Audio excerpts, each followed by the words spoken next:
Hello everyone, and welcome to today's webinar featuring the new K-Coach Evaluation Report. I'm Tony Morgan, PGA Golf Professional and Head of Golf here at K-Motion. And in just a few minutes, I'll be joined by Joe DiChiara, who's also a PGA Professional and the Head of Education at K-Motion. Joe's actually going to be taking you through a live lesson showing you how to use the new evaluation report in a lesson setting. And we're both excited to show you how this can be beneficial for both your coaching as well as your players. So before we get into today's agenda, just a couple of housekeeping notes. As we go along, you can actually ask questions. You can type them in. You'll notice on the right-hand side of your screen, in the GoToWebinar box, there's a tab there called Questions. Click on that. You can type them in. We'll make sure to get to as many questions as we can at the end. Webinar is going to be somewhere between 40 and 45 minutes, just to give you a ballpark, and then we'll take questions after that. So the first thing I want to do is take you through what's new in this K-Coach evaluation report, and then the second part of the webinar is Joe's going to show you how to apply it to your lessons. So there's really three things, three really big enhancements that are new, and all this is based on feedback from our customers. And it's our belief that this new evaluation report, version 2 of it, it's going to make the data easier to learn. It's going to make the report simpler to use. And I think one of the big things, it's going to be faster to communicate to your student. I think a lot of you know we've been around for quite a few years now, and our goal has always been to make it as simple as possible to figure out what the body's doing to cause the ball to have the desired ball flight, but also to be able to have a piece of software and analytics tools that makes it easy to be able to show that to the player and not make them feel overwhelmed with data. Okay, so in line with that thinking, the first thing that we've done is we've added color shading to the positional averages pages. So this has really been to help identify and communicate what your player is doing well and what areas may need improvement during the swing. So to get to that page, all right, I know some of you may not have seen this. I'm on the evaluation report right now, and I'm simply going to go to the position averages page. And you'll see now there's colors. Now, one of the biggest things in years past is we always had red and green, and people would say, well, you know, what if it's just a couple degrees outside? Can you actually bring in a different color so I can see it's not, you know, way outside? So you'll see we brought in these yellow ranges, which is now just outside the range. Now, this is in relationship to PGA Tour averages, and the one note that we would just say there is you're not going to compare a 70-year-old member to a PGA Tour player, but what we would say is anything inside these ranges is probably something that they're set up and they're moving pretty well. And if you start to see yellow and especially red numbers in these reports, there's either a physical limitation or there's something going on where they're probably going to have a challenging time, you know, playing consistent golf. So we'll get to the ranges here in just a few minutes because there's been some changes there as well. But I think you'll find just having colors here, you know, imagine this report without colors, it was a lot of numbers, and it really didn't guide your eye where to look. And now after using this for a month or so, I would say, you know, it's definitely nice to have the colors back. Doesn't mean that something that's yellow you may think is okay, but it definitely is a lot faster to be able to find maybe the pink elephant in the room. Okay, so that's the first thing is these new color shadings in the report. The next thing that we're going to take you through is the report layout. Now, the report layout, the way we've made some really good changes here, we've started to work from simple into more detail, or simple to more complex. And so you'll really see inside the report that there's now many buckets of stories that you can provide more insight about your player's movement, including positions, speed, sequencing, timing, things like that. So, you know, when you're working with a player, a lot of times you're working on one thing. So, you know, is it setup? Is it a different transition, a different wrist feel, different timing? There's something. You want to be able to get to that data very quickly. And so what you'll see now is if you drop this tab down on the top left here, you'll see the report, the layout of these pages has changed. And I think it's a much simpler story. And I'll take you through just a few of them very quickly. So we've got our overview page. You get your speed score, and you get your consistency score. How come I'm not hitting it further? Why am I not more consistent? right? We can get some really good data right here. We've got our swing characteristics page. This is page number 2. Why? There's no numbers on the screen. Super simple, right? Do I have S posture, C posture, right? Or if I do have something, is it minor or major? You can identify it very quick. You can always then, once you identify something, go to some other pages. If somebody says, well, what were my numbers? We can drill down further, but the second page is pretty simple. Third page is the one we just showed you with position averages. This gives you everything on one page. I can basically see, 3 chapters in the book. It's not the entire movement, but I can see my address chapter, my top chapter when the club changed direction, and my impact chapter. I can see them all on one page. If I'm in wrist mode, I'm also getting my flexion extension and my radial ulnar deviation numbers on this page as well. Next one, we brought up sequence and timing. It used to be kind of down further in the report. Pretty important. I think everybody agrees that maybe not everybody's 1, 2, 3, 4, but everybody's got a pattern where they play their best golf. We're now bringing that information to the forefront.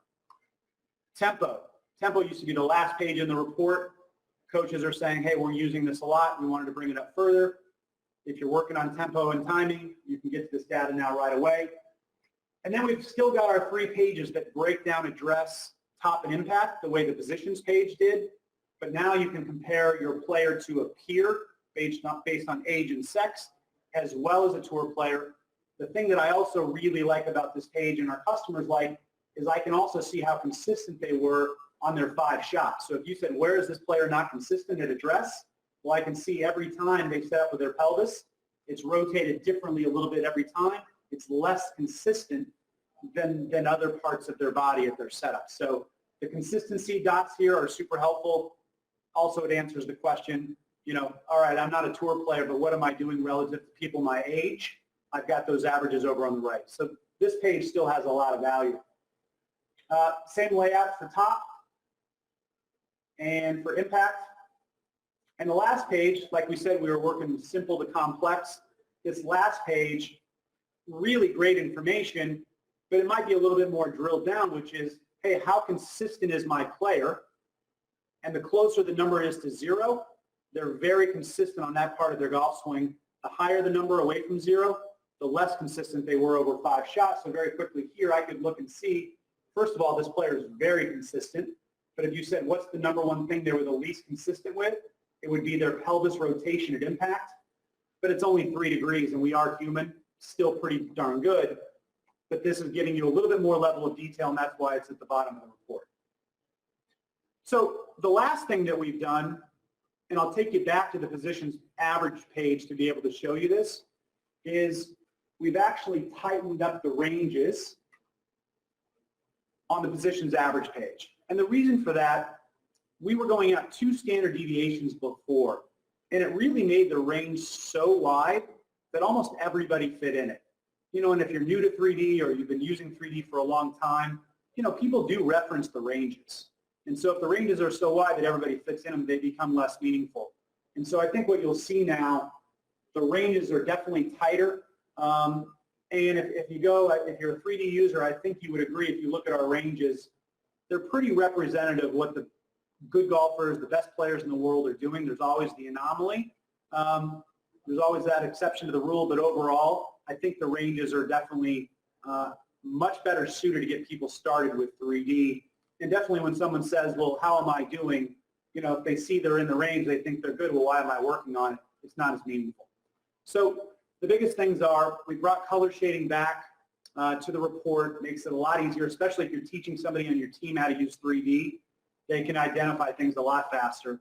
We've changed the report layout to work simple to complex. And the third thing that we've done is we've tightened up the ranges to make them more meaningful for your coaching programs as well as your players to understand. And with that being said, I'd like to now turn it over to Joe in our Scottsdale office, all right, who's going to take you through a live lesson using the new evaluation with a student. Joe, take it over from here. All right, thanks, Tony. Welcome, everybody.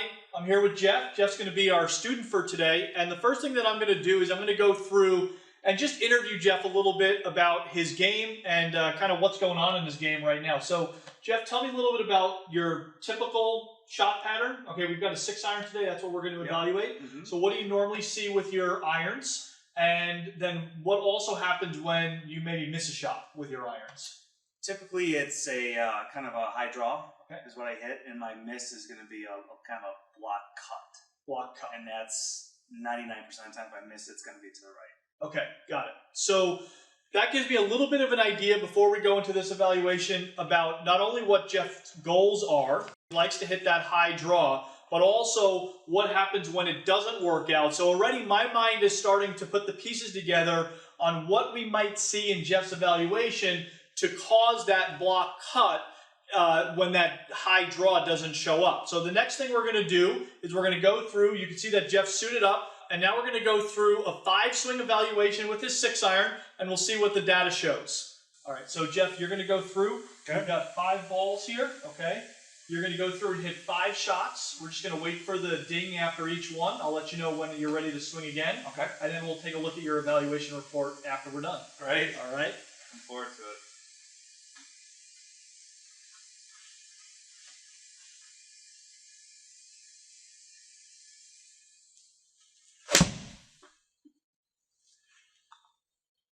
That shot process.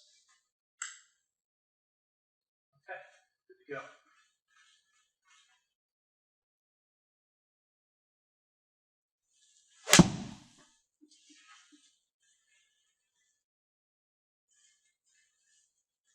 That one there felt like that would have been like a high cut push, yeah. Okay.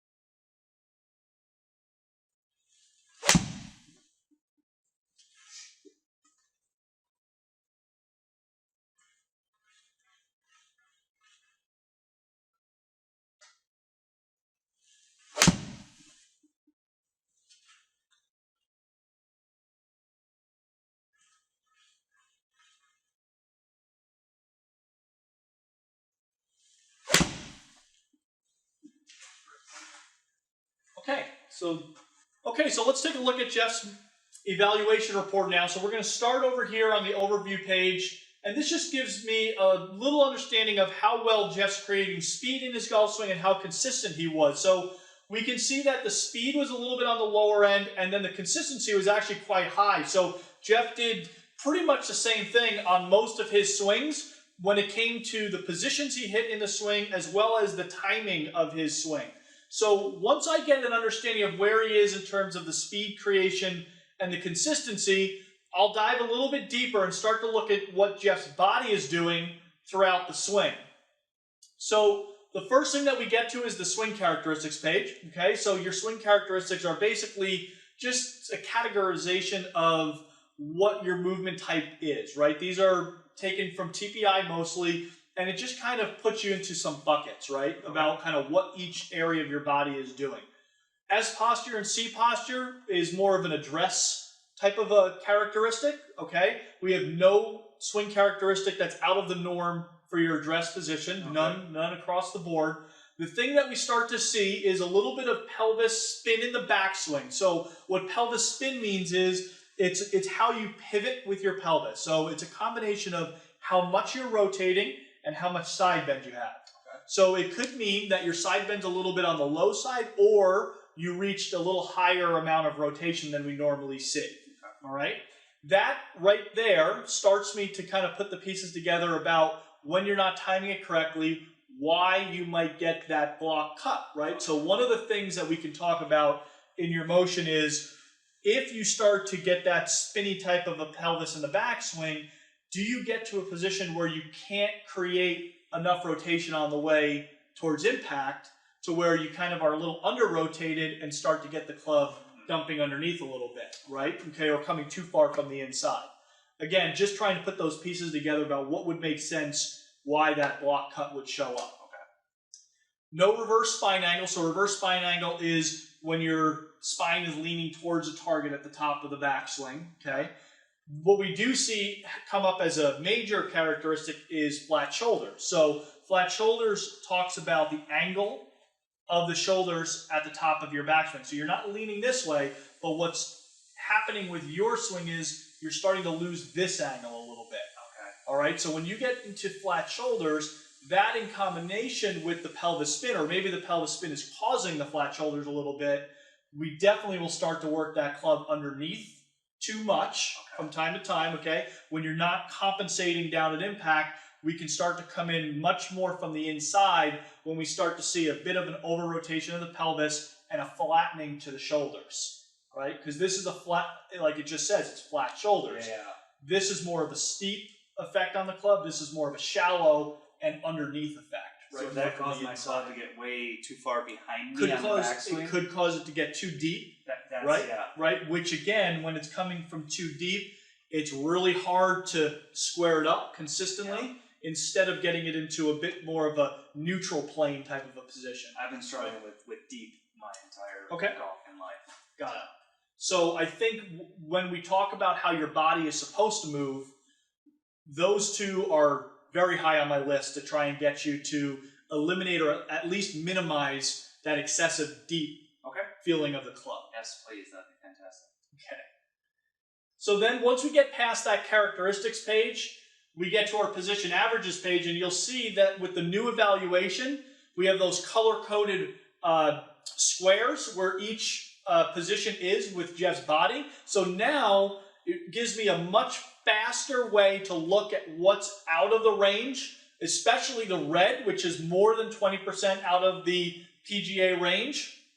And then I could start to back up my hypothesis there about maybe that spin and the flat shoulders is causing the club to get deep, which could cause that high right, kind of a flary type of a shot. So if we look at Jeff's positions and we just focus on what we saw on the previous page, if we look at the pelvis rotation and side bend at the top of the swing, which is the center column, okay, we can see that Jeff's got his pelvis side bend at the top is 11.2 and his rotation is -40. Now they're both green, okay, but what we'll start to see is when we get to impact, they're both red. So where Jeff is at the top is not matching where you are at impact, okay? Again, top is going to lead to some influence of impact. Impact is really all that matters when it comes to what's happening with the club and the ball. So now let's go on to that flat shoulder. So if we look at his upper body side bend at the top, that's the red square right there in the middle at -29.9 or -30. So if we look at Jeff's bend where he started, which was 44.5 at address, forward bend at address, I like to see side bend kind of match, right, within a couple degrees of where you are starting. And you've lost there, so if that's just under 30, you've lost about 15 degrees of angle there, which will cause that club to get a little bit deeper, right? So talking about that spin and maybe minimizing the amount of rotation a little bit, okay, so that you can get a little bit more open on the impact side, right, which will help you get that club a bit more squared up. When you start to get under-rotated at impact, again, that will lead to that inside deep, right, more of a inside push, and then when the face is open, you get that push cut, right? So I think that's really as far as we'll need to go to really identify where we want to work first. But let's just go through the rest of the pages here. So you'll see the next page in this new layout is the speeds page. So this tells me how fast each segment is moving with Jeff. So he's a bit under on each one of the segments, and we saw on the speed creation score you're a little bit low. I do think some of the things that I saw, and especially working on that pelvis spin, we can start to increase some of the pelvis speed, which hopefully will then lead to some increased speed down the line or up that chain, right? Okay. And again, we're talking more about, in this lesson, minimizing that inside block cut. As a byproduct, if your speeds go up, that's not a bad thing, right? And that might be something that maybe we focus on down the road. Once we get the positions better, we can start to layer on some more speed. So now that you're going to be a little bit more accurate, then we can add some more distance, right? Then we get to our sequencing and timing page. So the first sequence that we see is going to be your transition sequence. So on all the swings there, 1 through 5, this tells us how you're changing directions from backswing to downswing. So we can see pelvis first, torso second on all of them, and it's a little bit of an intermix on the arm and the club. Now, I'm not worrying about that too much because actually when we measure with the wrist, these sensors are so close together to have them distinctly moving 3 and 4 over the course of all 5 swings is a little bit more difficult than when we measure the lead up arm. So what I love about that is that you are 1-2 across the board. So we're not getting into a situation where you're throwing the club early from the top. Your pelvis is transitioning first, then your torso. And like I said, the wrist and the hand are kind of 3 and 4 all the way through. Okay, so the next page we're going to look at is your tempo. So the tempo is the amount of time it took you to make your backswing, your downswing, and then the ratio that comes of that time. So the average tempo is going to be a high 2, so like 2.8 to 1 or to 3.0 to 1. So I see you have a 3.0, a 3.1, and then we kind of creep up from there. It goes basically 3.0 all the way up to 3.4. Okay. So we might want to just pay attention to that, about why some of the ones are a little bit longer. My guess would be that when you start to over-rotate a little bit, the swing gets a little longer, and the backswing length would get longer, which would equal more time. So again, as we work on positions, and we make sure that we're getting the positions right, that'll take that variable away to say that, well, was it a position-related issue that caused the longer time, or was it just a speed-related issue, right? And then we can kind of target that later on after we work on those positions. And then as we get to the end of the report now, we go into the more detailed sections. We move this to the end because as you heard me say before, I already reached my conclusion about what I want to do with your lesson today. Okay. This is just some supporting data about the positions you were in at address, the positions you were in at the top, and then the positions you were in at impact. Okay. Okay? So my goal, and then on the final page, not to go past that, is his consistency. So very minimal for me because we knew based on your score that you were pretty consistent with what you did. So I'm expecting to see some lower scores in terms of the standard deviations for where you were in terms of consistency of your positions. Okay. Not looking to see any big red flags there, which I don't. All of your swings had a standard deviation of 3.0 or less, which is outstanding. Good. Okay? So, with that being said, we're going to target the pelvis in the backswing and how that's pivoting, okay, and how you're creating some rotation and side bend. Okay. And then we're going to talk about the upper body. Yeah. All right? So those are going to be big to get that club less deep. That'd be awesome. Yeah. Okay. For 20 years, I haven't been able to fix it. So. Okay. Any questions on what I said about your swing or my approach to this? No, I get it. Okay.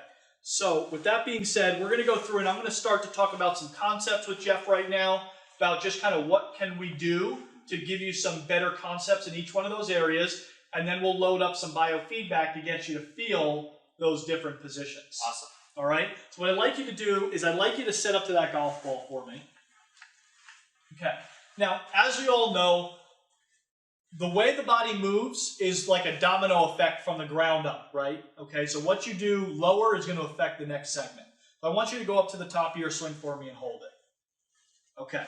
Now, if that's what you actually did in your real swing, I'd be pretty happy. Yeah, I know, me too. But it's not, no, I know, okay? I know. So one of the things I noticed that you do, or you did on every swing there, was this foot starts to go a bit more unstable, okay? So when that starts to roll out, that's going to allow that hip to rotate a little bit more as you work to the outside of that foot. Okay. So that's something you're aware of? Oh, yeah. Okay. Yeah. All right. And is that something you've worked on in the past? Yep.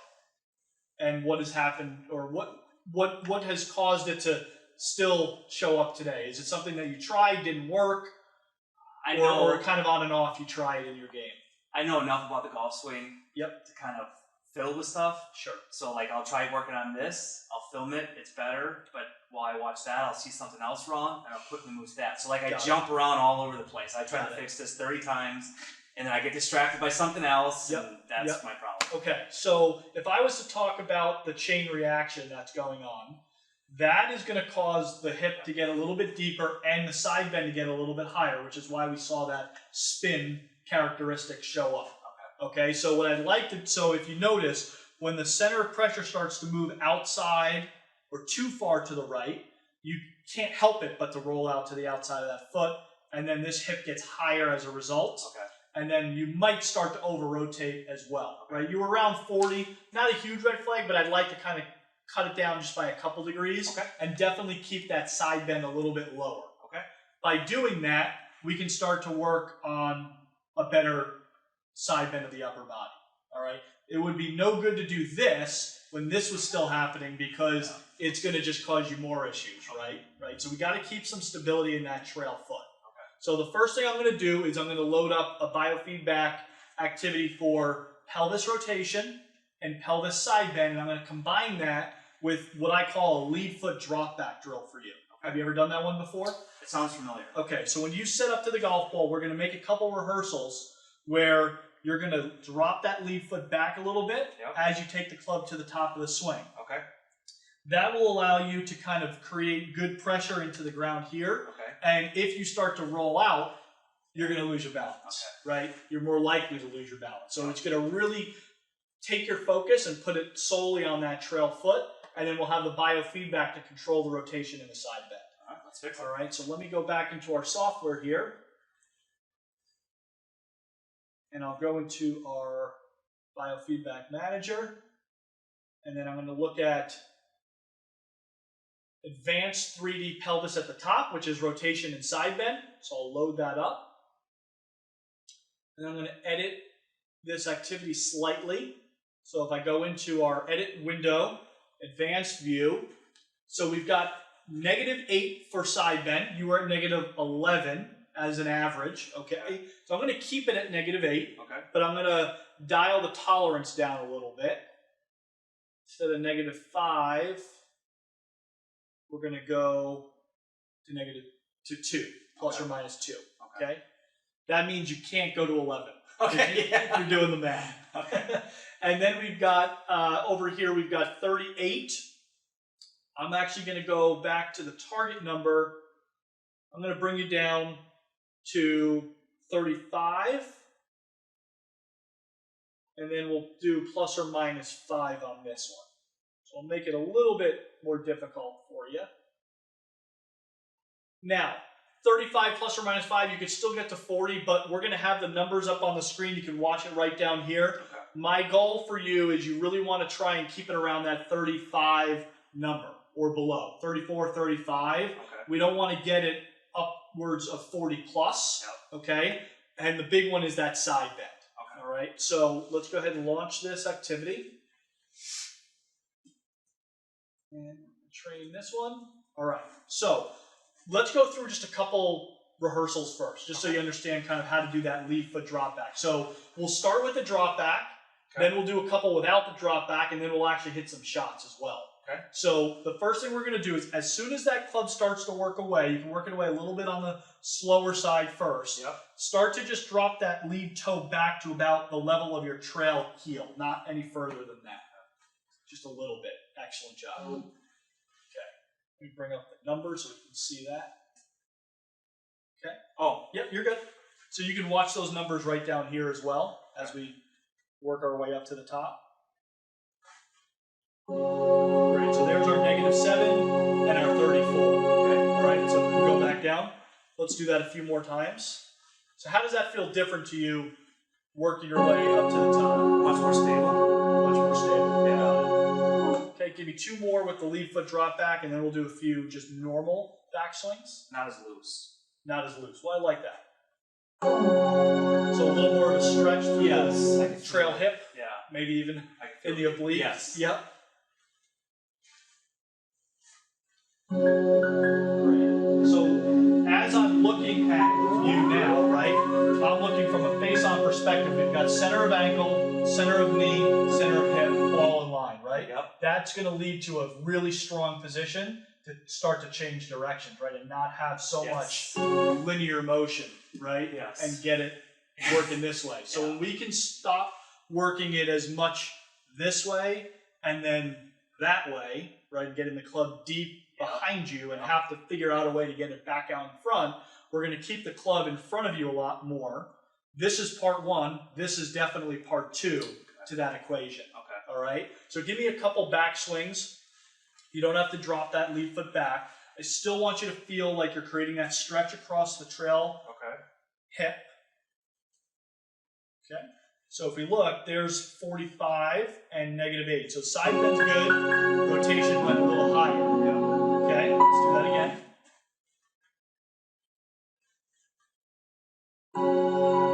Excellent. Okay. So here's the good news. I'm over-exaggerating the feel for you right now, knowing that when you actually hit a shot, those aren't the numbers that are going to show up. Okay. But if I can control it just by a couple degrees, right? So whereas 40 was your average, if we can cut down on the ones that are going 45 and 12, we're going to be doing pretty good, right? To kind of bring that dispersion in, right? So this is going to be a stretch goal, right? That's what we're calling this right now. And if we can get to 40 and 9 degrees of side bend instead of 11, 12, right? Or let's say 38 and 9, we're going to be doing really good. Right? It's only a couple degrees, but it's a huge difference. I can feel it's a huge difference. Yeah, absolutely. Excellent. Okay, there's 38. And you just kept the pelvis a little more level up top. So again, talking about the byproducts of this lesson, before you start to sweat on me. Yeah, right. Because it's a workout, right? So just for everybody at home, Jeff's over here, he's kind of like, grunting his way through this. When you change motion just by a couple degrees, right, we're keeping a lot more stability in that trail side. This is a big difference in terms of the feel for the player, right? So again, just as a cautionary tale, you don't have to overdo it. Like I don't have to take Jeff from 40 to 30 degrees and from 12 degrees of side bend to 5, right? That would just make him miss the golf ball probably altogether. So little bit of change can mean a big difference in terms of the shot pattern. So just remember that at home. The byproduct that I was talking about was more stability on that trail side can lead to some more speed with the pelvis, right? That's what I meant by saying as a byproduct, we might start to see your speeds go up. Okay. Because you're staying much more stable and you can use the ground lower segment. So 1 or 2 more. Let's get that tone. Give me a little bit more of a game-like backswing on this one, and then just kind of stop at the top. Okay? So there we start to see when we go game-like, right? We start to go a little bit more, right? Good.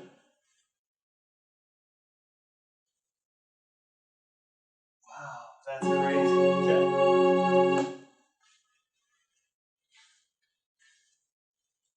Great. So great stuff down there. So for everybody at home watching, we can start to even pay attention to what's going on with the upper body. Notice how deep that club is right now, right on Jeff. We're going to change that pretty quickly when we get this worked out here, okay? 1 more, and then we're going to actually add on the upper body. Great.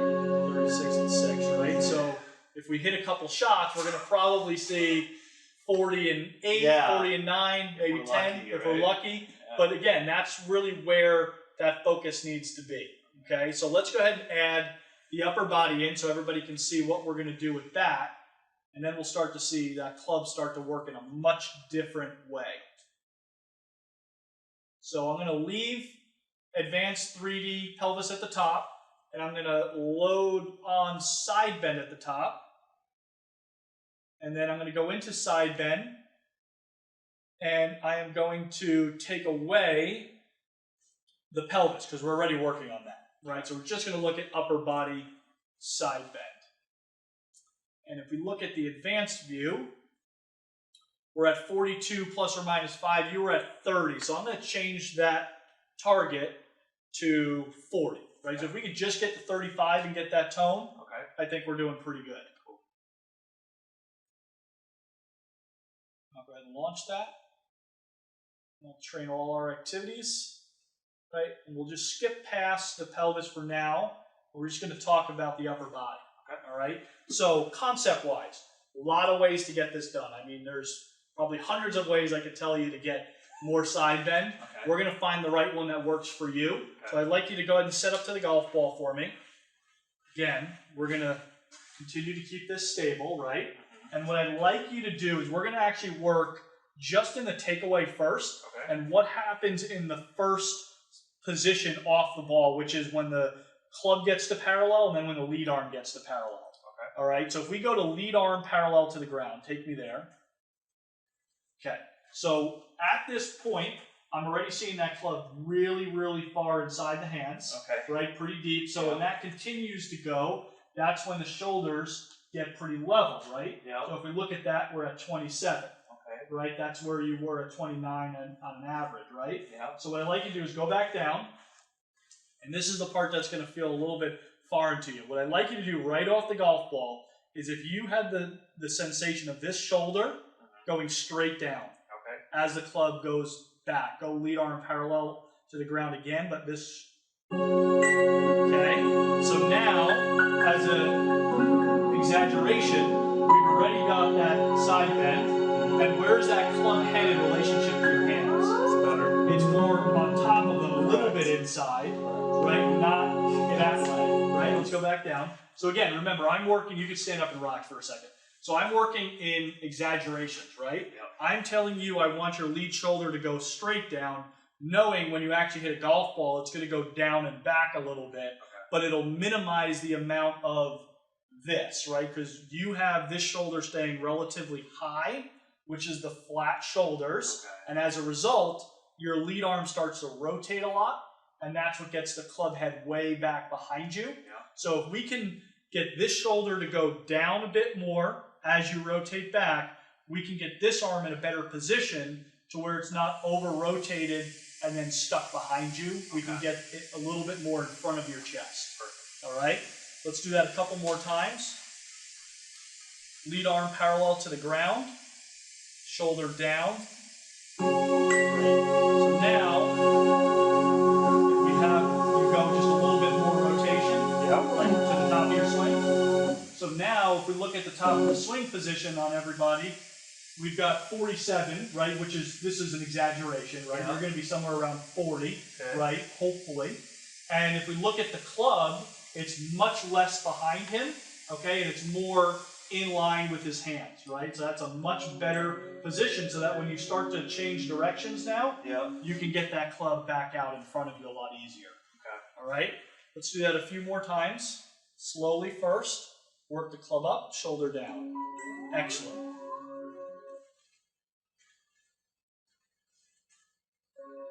Awesome. So if we look at that position there, we've got 43. Lead arm is in line with the shoulders, right? Club's on a great plane, not as deep, right? Not nearly as deep. Not nearly, Much more stable here, and we've got good pelvis side bend. So if I go right now to the first activity, if we just jump back, we got 36 and 10 with the pelvis. So across the board, we're in better positions, right? Yeah. So better loading, right? Better stability, better loading of the pelvis, and then better dynamics with the shoulder is going to get that club much more neutral, right? And not as deep, all right? So that's the direction I'd go now. Right now, we would train that a little bit more. Yep. We're going to remeasure just to see. Okay. I don't expect a big difference, right? We've been doing this for 10 minutes. Yeah. But this is something where this would be an activity that I'd want you to do, and I would then have you go through what we call stations. So the first station might be that lead foot drop back, working on the pelvis only, right? Do that a couple times. Yeah. Then step in, make a regular backswing, still get the tone, and then do it while you actually hit a shot. Okay. And then we would actually then add on the upper body and get that club and the torso side bend a little bit more neutral, right? I'm fully confident those two things stop that inside long cut. Great. All right, so we're going to go ahead and remeasure. Okay. All right. So if we go home, and then we go back to measure, we go to client, and then evaluate client again, and then we'll go with the iron. Okay. So all I want you to do, Jeff, again, all of this is new, right? Yep. I'm more concerned about the positions right now and just seeing if they were able to take hold. So even if you don't go full speed, just give me 5 swings where you keep that foot stable, and you feel like that lead shoulder goes down just a little bit more. All right? Anytime? Anytime you want. Couple more. So as a result, what we might see is a couple heavy ones first until he figures out where he is in space, right? I just want to see, though, is he able to make that change? Great with that trail foot. Good job. Oh, actually, it's kind of solid.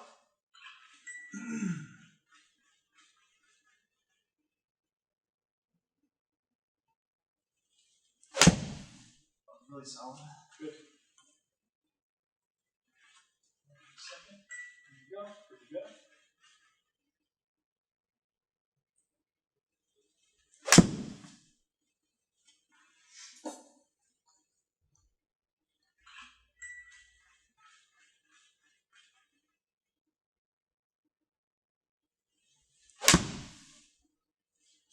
Solid? Yeah. Good. Yeah. Everyone with the first one. All right. Okay, so if we take a look, and I'm just going to go to, okay, already we see a difference. Huge difference. Okay, so now we went from minor spin on, I think it was on all of them. We had minor spin. Now we only had it on the first two. Yeah. The last three we had none. Yeah. And then we went from major flat shoulders on everyone to minor on just the first one. Yeah. So if we look at the numbers behind this, okay, we'll see that we're close to the same on the pelvis, but if we look at the side bend of the upper body, which I think is going to make the bigger difference. You know, I was focused more on that than Okay. I was my pelvis. And that's why we're seeing that, right? Yeah, So yeah. we're now at 37, okay, instead of 29. Okay. Big difference, Yep. right? That's a lot for side Huge, bend, yeah, right? yeah. Even just a couple degrees of difference makes you feel like you're tilting at like 90 That's what it degrees. felt like, yeah. So I really like how that cleaned it up, right? And I think if we can just go back and focus a little bit more on those, right, as another focal point, and then work our way to continue to work on the upper body, Yeah. we'll get that club in a much better position and not stuck behind you as Okay. much. Okay. Any questions on this? No, that's awesome. Cool. All right. So for everybody at home, what we'll do right now, or moving forward, is I'll give Jeff a practice plan. It'll include, Jeff's got his own K-Coach. Yep. So he'll go home, he'll do some biofeedback reps on each one of these areas, and hopefully that'll start to show a little bit less of that miss, Yes. right? And then we can start to fine-tune it from there, right? And then as I mentioned, once we get that miss out of the bag, then we can start to add some speed on, and we can start working on different shots, and really start to put some more tools in your toolbox. All right, thanks, Jeff, for being with us today. Absolutely. Hopefully my that pleasure. was fun. Appreciate And it. I'm going to go ahead and answer some questions now. Thanks, Jeff. You're welcome. Okay, so looking at our chat box here, we've got one question coming in. I like how the changes look. What was the reason for changing it? So the reason why we went the direction we went with Jeff is because he complained about a shot where he would miss it, a push fade, right? So that tells me that that club's got to be coming more from the inside with an open face and potentially pathing it a little bit left if it's a fade, or if it's just a straight up block, it's coming from the inside and that face is matching the path. So I was looking for areas in his body that would cause that. So the first one was when he would roll this trail foot out and get the pelvis a little bit deeper or a little more side bend in combination with a flat shoulders. That's going to allow him to get that club deeper. And you can see the way he worked the club away was with a lot of rotation of the forearms to try and match what he was doing with his shoulders. As a result, it would just get the club really deep behind him and give him a really hard chance at getting it back out in any sort of a neutral path type of a relationship. So the ones where he really struggles, he's probably pathing at 10 plus degrees from the inside because of that. So that's the reason why we went down that road. Joe, is this process that you typically take with the student? What are other workflows in the evaluation that you commonly use in lessons? Great question. So I would take this workflow with a student like Jeff with the body first, because I know he plays a lot of golf and he works on his golf game. So going with the body first is more of a longer term approach. It doesn't have to be, but again, for a golfer who doesn't practice a lot, you might want to go to the wrist first. If you see an issue with the wrist, that would be another workflow. But again, that's really up to you as the coach. I felt like I could make a bigger change with his body, see what the wrists do as a result, knowing that they're going to change anyway with the better position of the torso in terms of side bend. And then we might need to just tweak that a little bit to kind of allow it to match up. But that was my intention. Now, like I said, if you have a player that doesn't practice a lot or ever, you can make a faster change going to the wrist, but it's probably going to be harder for it to stick. Let's see. What would typically happen after this lesson? What would your framework be for a training program over the next 30 days? Great question. So I would start, Jeff, on a training program with just the 2 activities we did today. That's where we would go immediately after this lesson. I would have Jeff work a couple days a week on ingrading those new feels. We'd monitor it. And then what we'd do is we'd either put that into a maintenance or we would tweak it a little bit if it wasn't working as well as we wanted it to. If we needed to tweak it, this change might last 30 days. If it worked well and he was able to make these changes and we're seeing better ball flight, well then I would put this more on the maintenance side and we'd add another activity to clean something else up or make a little more progress in another area of his swing. Let's see, how often do you evaluate a player over a lesson series? Is the report that you use when you want to show progress, or is this the report that you use when you want to show progress? I would evaluate, again, depending upon how much the player practices, I'd evaluate as often as once a month, or up to about maybe once a quarter, right? Every 3 months, depending upon how much work they're putting in. And yes, this is the report that I would go to first. I'm also a graph person. I like reading graphs, so I'd also look at Jeff's performance graphs as a result of the changes we're making. But again, in terms of where I go to first, it would be this report, especially when I'm communicating with the player, because they're going to understand this a lot better. Okay, so we've got time for one more. We've got a lot of questions in the chat box here, so we'll definitely get them all answered as a follow-up after we're done, but I'll take one more here. Is the evaluation good for all levels of playing ability or just better players? Absolutely not just for better players. The evaluation report is going to be good for every player, from your first-time golfer even to your tour player, right? It's just a matter of how granular you want to look at the data, how detailed you want to go. But you can simply start a player from the first lesson, really, swinging a golf club, see what they do, make a change, and evaluate that change, right? So you can really use this report from day one. So like I said, we'll get to all these other questions here as a follow-up, but I'd like to thank everybody for being on. I hope you enjoyed that, and I hope you learned something. Thank you. Thanks, Joe. Hey, real quick, before everybody heads out, I wanted to let everybody know that we've got an educational event coming up for Level 1 certified professionals that is going to take place in Florida at Champions Gate on November 18th and 19th. If you're a Level 1 certified customer and you're really looking to take your knowledge and use of your K-Motion system to the next level, you should seriously consider attending this event. The event's going to be hosted by Joe, who you just spent the last 40 minutes with, and it's going to be 2 days, and day 2 is actually optional, but I really recommend if you do go to both days. But day 1 is going to be a classroom setting where we're going to go talk about how players learn and how to use the technology to improve their performance, along with actionable strategies that will improve their movement. So we're looking at data, we're talking about writing up action plans and building out those training programs over time. Day 2 is we're going to take all that information, we're going to break up into groups, and we're actually going to go outside and get on the lesson tee, get you guys using the system, and very, very hands-on. And so, if you've been with us for a while, we don't do a lot of on-site events. We're looking to do more of them. So, if you can make these 2 dates, once again, November 18th and 19th, 9 a.m. to 4 p.m. both days, it would definitely be an event that, you're going to walk out of there using your system much better, and I think it would be a much bigger part of your programs. If anybody's interested, let me just show you here very quickly how you get to it. I opened up a tab here. This is our website, k-motion.com. If I go to shop, and then you click on the education tab, you'll see the first event on the top left, Advanced Coaching Workshop by K-Motion. Click on that, and you'll see there's the 2 prices for day 1 versus day 2, and it'll walk you through all the details.